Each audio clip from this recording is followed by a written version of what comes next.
ಅನುಭವ ಮಂಟಪದಲ್ಲಿ ಬಸವಣ್ಣ, ಅಕ್ಕ ಮಹಾದೇವಿ, ಅಲ್ಲಮ್ಮ ಪ್ರಭುಗಳು ಮಾತ್ರ ಅಲ್ಲ, ಬಹಳಷ್ಟು ಸಹಸ್ರ ಮಂದಿ ಶರಣರ ಒಂದು ಮೇಳನೇ ಇತ್ತು ಅಲ್ಲಿ.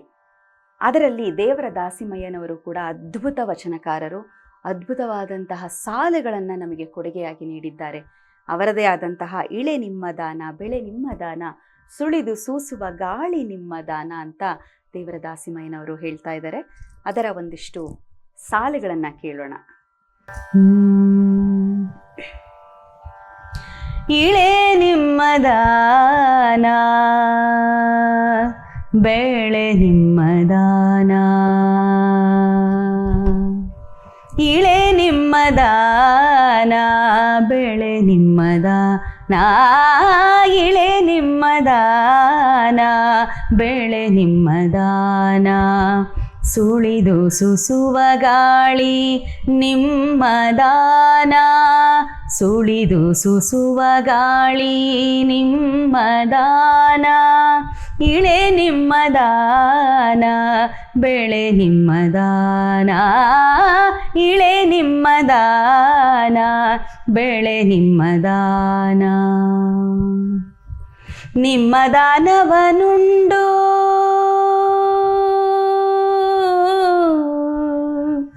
ನಿಮ್ಮ ದಾನವನುಂಡು, ನಿಮ್ಮ ದಾನವನುಂಡು ಅನ್ಯರ ಹೊಗಳುವ, ನಿಮ್ಮ ದಾನವನುಂಡು ಅನ್ಯರ ಹೊಗಳುವ ಕುನ್ನಿಗಳನೇನೆಂಬೆ ಹೇಳ ರಾಮನಾಥ, ನಿಮ್ಮ ದಾನವನುಂಡು ಅನ್ಯರ ಹೊಗಳುವ ಕುನ್ನಿಗಳನೇನೆಂಬೆ ಹೇಳ ರಾಮನಾಥ, ಹೇಳ ರಾಮನಾಥ, ಹೇಳ ರಾಮನಾಥ, ಹೇಳ ರಾಮನಾಥ, ಹೇಳ ರಾಮನಾಥ. ಸೊ ರಾಮನಾಥನ ಆ ಒಂದು ಅಂಕಿತದಲ್ಲಿ ದೇವರ ದಾಸಿಮಯ್ಯನವರು ಜನಸಾಮಾನ್ಯರಿಗೆ ಕೇಳ್ತಾ ಇದ್ದಾರೆ, ಇಳೆ ನಿಮ್ಮ ದಾನ, ಬೆಳೆ ನಿಮ್ಮ ದಾನ, ಪರಮಾತ್ಮ ಮಹಾಶಿವ ಇದೆಲ್ಲ ನೀವು ಕೊಟ್ಟದ್ದಂತು.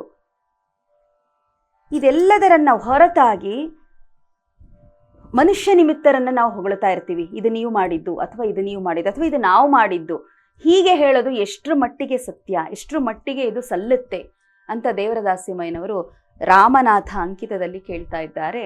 ಇಳೆ ನಿಮ್ಮ ದಾನ, ಬೆಳೆ ನಿಮ್ಮ ದಾನ, ಸುಳಿದು ಸೂಸುವ ಗಾಳಿ ನಿಮ್ಮ ದಾನ, ನಿಮ್ಮ ದಾನವನುಂಡು ಅನ್ಯರನ್ನ ಎಲ್ಲ ಹೊಗಳ್ತಾ, ಅವರು ಹೀಗೆ ಮಾಡಿದ್ರು, ಇವ್ರು ಈ ಥರ ಮಾಡಿದ್ರು, ಇದು ನಾನು ಈ ಥರ ಮಾಡಿದೆ, ಇದು ಹೇಳೋದು ಎಷ್ಟರ ಮಟ್ಟಿಗೆ ಸಲ್ಲುತ್ತೆ, ಇದು ಎಷ್ಟರ ಮಟ್ಟಿಗೆ ತರ್ಕಬದ್ಧವಾಗಿದೆ ಅಂತ ರಾಮನಾಥನ ಅಂಕಿತದಲ್ಲಿ ಮಹಾಶಿವನನ್ನ, ಆ ಮಹಾಶಿವನ ವೈಭವವನ್ನು ಎತ್ತಿ ಹಿಡಿತಾ ಇದ್ದಾರೆ ದೇವರ ದಾಸಿಮಯ್ಯನವರು ಈ ಒಂದು ಅದ್ಭುತವಾದಂತಹ ವಚನದ ಮೂಲಕ.